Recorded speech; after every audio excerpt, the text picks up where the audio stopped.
Hey Rebels, welcome to Blasphemous Nutrition. Consider this podcast your pantry full of clarity, perspective, and the nuance needed to counter the superficial health advice so freely given on the internet. I'm Aimee, the unapologetically candid host of Blasphemous Nutrition and a double-degreed nutritionist with 20 years experience. I'm here to share a more nuanced take on living and eating well to sustain and recover your health. If you've found most health advice to be so generic as to be meaningless, or so extreme that it's unrealistic, and you don't mind the occasional F-bomb, you've come to the right place. From dissecting the latest nutrition trends to breaking down published research and sharing my own clinical experiences, I'm on a mission to foster clarity amidst all the confusion and empower you to have the health you need to live a life you love. Now let's get started. Welcome back to Blasphemous Nutrition. I'm your host, Aimee, talking with you today about protein and helping you determine what's at stake if your protein intake is high and what is way overblown. Protein is probably the most talked about macronutrient in the past couple of years, and I, for one, think it is about damn time. It is celebrated as a cornerstone of muscle building and metabolic health, but it's also been targeted as a cause of kidney damage and gout. Old myths about protein have resurfaced into the spotlight, and some of the concerns that are out there do have merit. But others are rumors that have long ago been proven false. So what is the real story? Can you overdo it with protein? In this podcast episode, I'm going to dive into the effects of high protein intake on body composition, debunk some myths about kidney health, and clear up some confusion about gout, while exploring how to make sure you get the right amount of this potent macronutrient for your needs. Protein is the building block of muscle, and its importance in this role, as well as in our overall immune health, becomes even more pronounced as we get older. For women who are over 40 and men over 50, maintaining muscle mass is absolutely crucial for staying resilient, active, and strong well into our senior years. And I don't know anybody who doesn't want that for themselves. And protein is what provides the amino acids that are needed to repair and grow and maintain our muscle mass, especially after exercising, after an injury, when we're in that recovery phase, and just to maintain the existing muscle we have as we get older and our body is less efficient at doing it on its own. Having a higher protein diet sends a strong signal to the body that, hey, we got enough to keep muscle mass, so let's put some protein in there and keep those muscles. Now, when combined with strength training, increasing your protein intake will boost muscle protein synthesis, which is the, scientific name that we call for the process by which our muscles repair and grow. Higher protein diets with exercise also counteract sarcopenia, which is that age-related muscle loss that occurs with hormonal changes. That said, there is emerging evidence showing that sarcopenia happens at any age. And in the United States, kids like 15, 25 years old, right? Like this demographic has significantly less muscle mass than previous generations because we have become so sedentary and we're eating so many processed foods that they literally have low muscle mass for their age. And this puts them at increased risk for diabetes, heart disease, right, blood sugar issues, obesity. So sarcopenia has always been talked about as something that we associate with age. And interestingly enough, type 2 diabetes also used to be an age-related disease that now our kids get to have too, because we're like jacking things up so bad. So all that to say, sarcopenia can happen at any age. Eat your protein, move your body, and you will have appropriate muscle mass for health.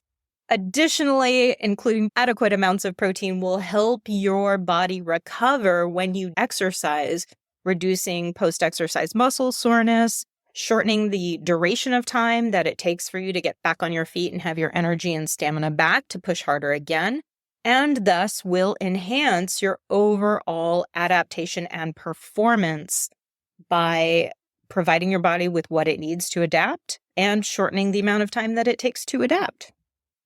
Research, as well as my own clinical experience, has shown that even in overweight, sedentary individuals, so people who are overweight or obese who don't exercise at all, experience an increase in muscle mass simply by increasing their protein intake.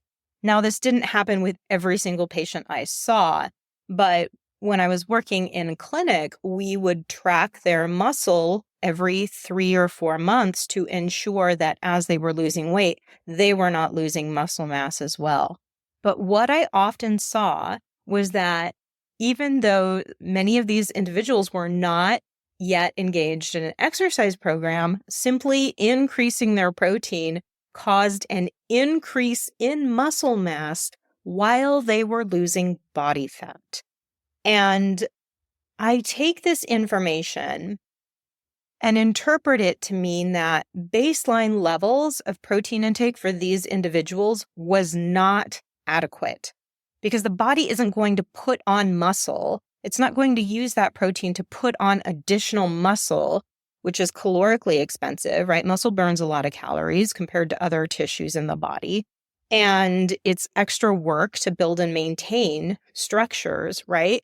So your body is not incentivized to do that unless it needs to do it. And if people are not exercising, but they're still putting on more muscle mass, that tells me their baseline was way too low. Now, I had said that these individuals, some of them would increase their muscle mass while they were decreasing body fat. And that is one of the coolest things about protein, is that it supports favorable body composition, encouraging fat loss without sacrificing muscle. So here's how that works.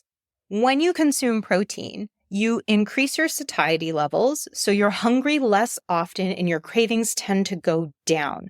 This reduces the temptation to overeat and allows many people to completely avoid snacking between meals because they're just not hungry. Protein also facilitates blood sugar stability. When consumed with carbohydrates, it reduces the severity of the spike and crash in glucose levels and leads to a more gentle glucose curve. So protein is really helpful for stabilizing blood sugar levels, and this can also lead to reduced cravings and also eliminate energy crashes that happen from that spike and fall when you have a lot of carbohydrate but not adequate protein in a meal. And this can lead to more consistent activity levels throughout the day, as well as avoiding foods that sabotage your progress when you're coming from this primal reactive place of a blood sugar crash and needing to bring up those glucose levels right away. Like at that point, if you're crashing, your physiology is taking over, and it's really challenging, if not impossible, for many individuals to logic themselves out of that situation. Protein also has the greatest thermic effect of any of the macronutrients. And what that means is it creates a stronger metabolic response in the act of digesting it. So gram per gram, the digestion of protein burns 20 to 25% more calories than either fats or carbohydrates. So when you include a higher protein diet, it's like giving yourself a slightly metabolic edge when it comes to the calorie burning that happens in the normal process of digestion. Why wouldn't you want to take advantage of that? Studies also often show that higher protein diets can lead to better weight management and improved body composition, especially if you're pairing it with physical activity. So there is a piece of research published in the Journal of International Society of Sports Nutrition, and it took a look at 2 different higher protein diets over the course of 6 weeks. And this study concluded that either 1.6 grams per kilogram, which is twice the current RDA, or even 3.2 grams per kilogram, alongside exercise, significantly improved body composition, so they increased muscle mass, reduced body fat, in a study population of already resistance-trained men. So these were some guys, probably college age, because it's really easy to find college age exercisers at universities where most of these studies take place. But in this demographic, increasing the protein led to better body composition results without any adverse effect on liver and kidney function. And for those of you who don't easily translate 1.6 grams per kilogram or 3.2 grams per kilogram into what that would mean for you, it effectively translates to 110 to 215 grams of protein a day for a 150-pound or 68-kilogram active male. Now, I want to circle back around that point on kidney function. You've probably heard the claim that eating too much protein can cause kidney damage. And this idea came from research that was done on individuals who already have kidney disease, who already have pretty progressive damage to their kidneys. And limiting protein intake is often recommended in this demographic to reduce the strain on their already struggling organs, but it has no relevance nor applicability to anybody who has healthy kidneys. And decades of research has shown that high protein diets, including those diets that go up to 3.2 grams per kilogram per day, does not impair kidney function in healthy people. Your kidneys are designed and well suited to dealing with the metabolic byproducts of protein digestion, such as urea, without any problems. And multiple studies, I can't say this enough, multiple studies, including long-term human trials, have found no evidence that high protein diets damage kidneys if you do not already have damaged kidneys. A scientific review and meta-analysis in the Journal of Nutrition found that changes in kidney function don't differ between individuals who are eating low protein diets versus individuals who are eating moderate protein diets or high protein diets. So a systematic review and meta-analysis is when researchers take a look at the bulk of research that's already out there, right? So they take a look at the bulk of the research that is quality research. And then with the meta-analysis, they are analyzing the data from that research and seeing what big picture looks like. And this is the closest that we can really get to scientific consensus, is through our systematic reviews and meta-analyses. And these are probably the highest quality research, particularly when we're looking at observational studies where we're not doing like randomized controlled trials or direct intervention, something where the nature of the research itself is trying to answer a question that ultimately can't be proven by the nature of that research, right? So things like the association between protein consumption and kidney disease, or vegetable consumption and all-cause mortality. These are questions where observational studies can give us signals and suggest something, but in the absence of a randomized controlled long-term trial with lots and lots of humans, which isn't often realistic in many of these situations, our systematic reviews and meta-analyses are basically as good as the research gets. So, takeaway here with the whole protein kidney disease thing. If you have advanced kidney disease, managing your protein intake is absolutely essential. No questions asked, because you do not want to put strain on kidneys that are already compromised. However, for the vast majority of us, protein poses absolutely no risk to kidney health, regardless of how much we're consuming. Now, for some individuals, if they get labs done shortly after they increase their protein intake, sometimes those kidney markers are off a little bit. There's an increase in the filtration rate from the kidneys, and that can show up in labs. And this is a common, natural, and harmless response for nearly everybody who witnesses it. It's typically very temporary. And so when you get follow-up labs after your body has adjusted to a higher protein diet, those kidney markers will normalize. It is not indicative of kidney damage. It's just evidence that your kidneys are responding to the change in stimulus, right? They're like, oh, hey, we got to filter more because we got more protein. That's cool. We can handle it because we're healthy. But the markers that are tested may get bumped up in that process. Oftentimes, out of an abundance of caution, when those kidney markers are slightly elevated, a physician may recommend that you pull back on your protein, you reduce your protein intake. And I totally understand where that's coming from.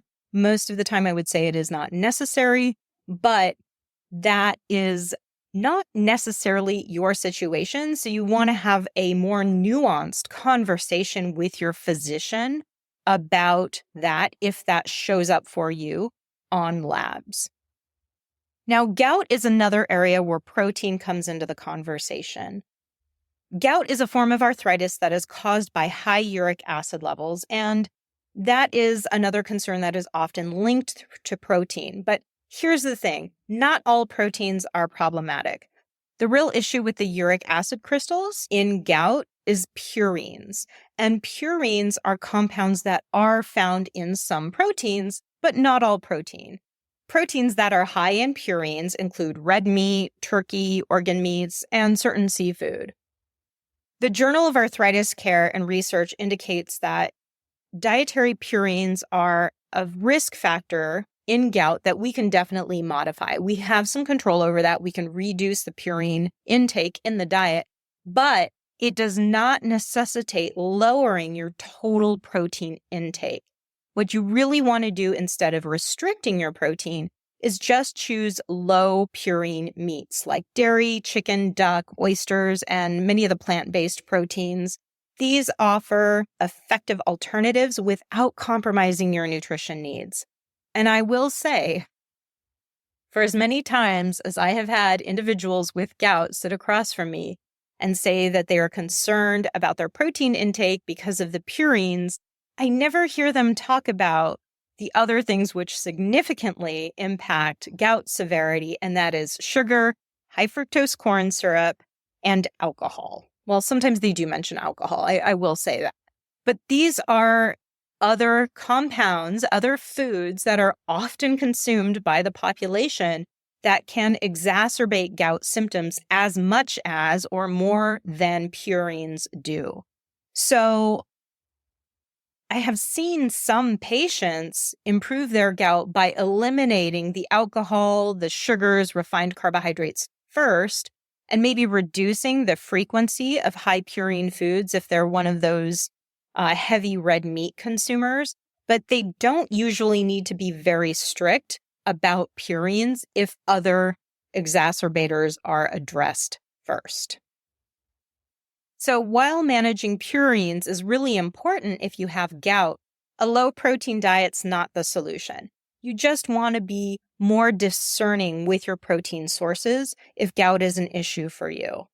In fact, if you go too aggressive with a low protein diet in an attempt to eliminate purines from your foods, you may end up with compromised immune health and muscle loss due to inadequate protein. And that is something that could impact your health even more negatively, especially if you're also struggling with obesity and elevated blood sugar, which is really common in populations that struggle with gout.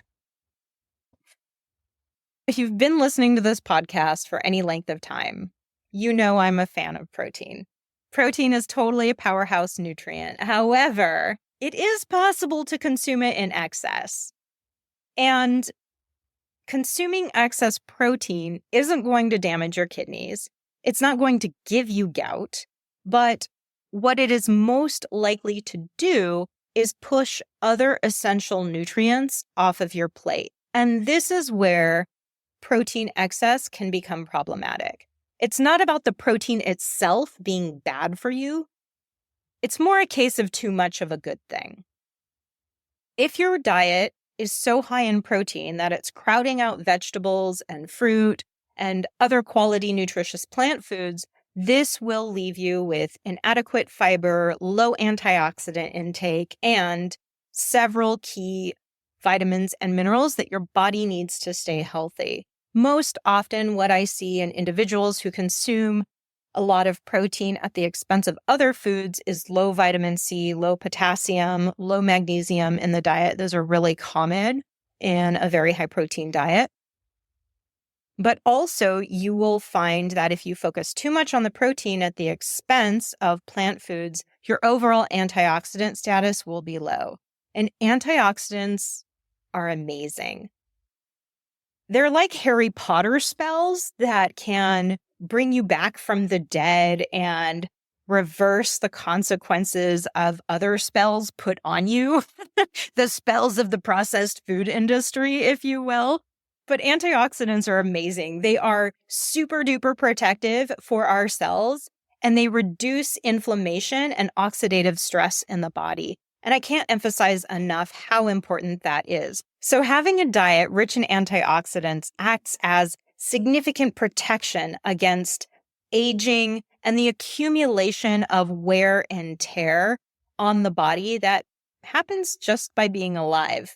And of course, these days in the modern world, it doesn't help that we're under a lot of stress, which increases the nutrient need of our body, and that can create additional oxidative stress, as well as living in environments that are a lot more polluted with multiple different chemicals that did not exist 200 and 300 years ago. High antioxidant diets are super important as protection against that. And if you're eating too much protein, you're going to be missing out on them.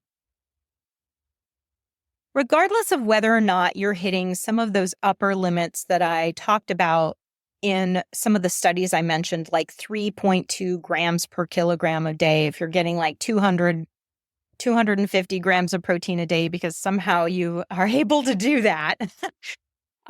Regardless of whether or not you're hitting those levels, your body can send signals that it's getting more protein than is optimal. The two things that I see most often are digestive disruptions as well as chronic dehydration.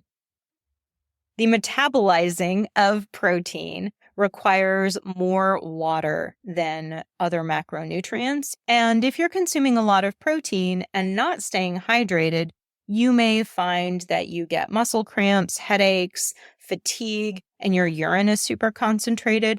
That may be a sign that, well, it's certainly a sign you're not consuming enough water and possibly electrolytes. The primary electrolytes being potassium and magnesium, which are found in vegetables, which may be getting crowded off of your plate if you're consuming too much protein. But it may be a sign that you kind of need to adjust your plate a little bit more to get a better balance.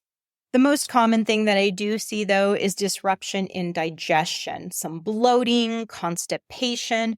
This is a sign that your body is getting more protein than it needs and is really struggling to adjust to that. It's also something that can happen when protein crowds out fiber-rich foods on your plate, right? So really take a look at your plate and make sure that the variety is there. You not only want a variety of different proteins to make sure that you're getting all of those different minerals that are found in a wide variety of proteins, but you also want to make sure that you're getting other foods from other species like plants in there as well to help balance that. When we look at protein requirements, the US RDA for protein is 0.8 grams per kilogram of body weight per day. And this represents the minimum intake to prevent malnutrition. It is not the recommended intake for optimal health. I want to say this again, the current recommendations for protein by the United States government and most governments is the minimum necessary intake to prevent malnutrition. Has nothing to do with optimal health at all. And this figure, this amount that we came to, was derived from older nitrogen balance studies that have a tendency to actually underestimate our protein needs due to the body's ability to adapt to low protein diets. So let me explain. Protein contains nitrogen, but carbohydrates and fats do not. So when we're looking at the question of how much protein someone needs, we used to use more often than now, nitrogen balance studies to assess adequate protein. So in a nitrogen balance study, you measure protein requirements by comparing nitrogen intake from protein foods to nitrogen excretion by the body in urine and feces. And so the goal here is to determine whether we're in positive nitrogen balance, negative nitrogen balance, or an equilibrium. If you are in positive nitrogen balance, then more of that protein, more of that nitrogen is retained than excreted. And this happens in human growth and development when you're in a growing phase, during pregnancy, during muscle building, if you're exercising. That would put you in positive nitrogen balance, of course, assuming you're consuming adequate protein. Negative nitrogen balance is when more nitrogen is being excreted than retained by the body. And this is suggestive of muscle or tissue breakdown. This is pretty common during illness or injury, or if you are protein malnourished and simply not consuming enough protein.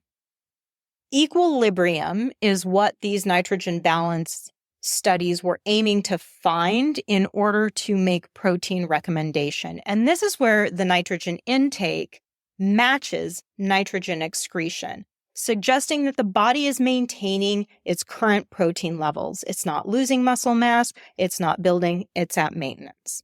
So this method has some limitations because in order for it to be adequately studied, it necessitates that study participants consume protein-stable diets for multiple weeks on end.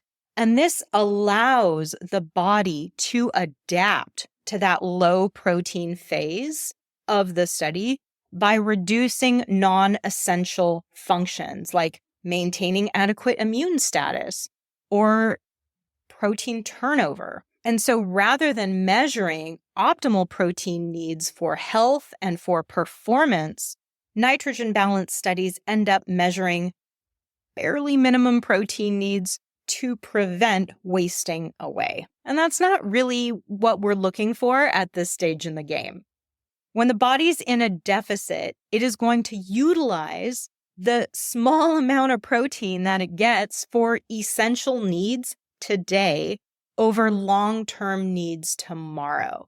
So in the case of what we initially saw with those nitrogen balance studies is that as the body began to adapt to a lower protein diet, readings showed that, oh, hey, we've achieved balance. But the body was actually adjusting to the low intake by down-regulating or turning down the need to use the protein that it was getting for things like immune health later on to preserve the muscle mass of the heart and other utilized muscles today. And that makes sense, right? That's just smart, strategic work at hand by the body. Gotta love it. More modern methods of protein assessment, such as the indicator amino acid oxidation technique, suggest that higher protein intakes are actually much more appropriate for our recommendations. Research using IAAO estimates that 1.2 grams per kilogram of body weight per day is a much better way to support our muscle health, our immune function, and our overall vitality in both younger and older adults. And this is 50% more than current recommendations. So if current guidelines are that you consume somewhere between 45 and 55 grams of protein a day, if it's 0.8 grams per kilogram of body weight per day, let's just say 50 to make it easier, more appropriate current recommendations would suggest a 50% increase or 75 grams of protein per day. And that's a really significant difference when it comes to what that looks like on your plate. 50% more protein than what you may be currently eating, okay? If you're actually getting the RDA. So adjusting your protein intake to this level can really significantly enhance your long-term health, even if you do nothing else, whether or not you're physically active. But based on these findings, as well as more current research, it has been suggested that if you are a sedentary adult, you aim to get 1 to 1.2 grams per kilogram of body weight in protein each day. If you are a 150-pound individual, and that is 68 kilograms for my European friends, we're looking at somewhere between 68 to 85 grams of protein a day if you are an inactive adult.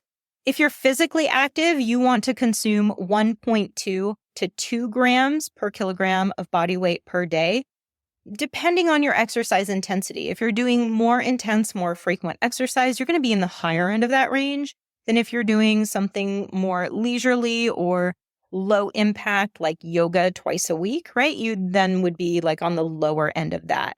And there we're looking, again, for that same 68 kilogram, 150 pound adult, between 80 and 135 grams of protein a day.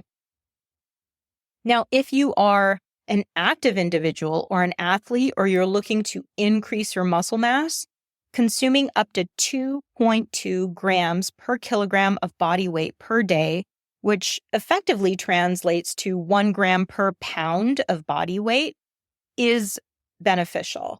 And if you are overweight or obese, but you are really active, don't take that to be 1 gram per pound of your current body weight, but rather 1 gram per pound of your optimal body weight, or what you think is your target body weight.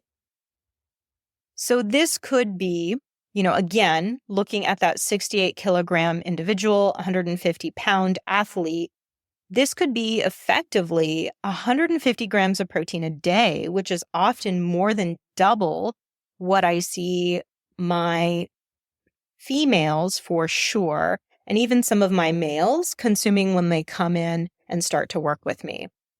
Now, for older adults, we're looking at 1.2 to 2 grams per kilogram of body weight per day to push back, to prevent sarcopenia, that age-related muscle loss that happens when our hormone levels drop. And it's also important to maintain mobility as you age. As we lose muscle mass, we lose mobility, we lose strength.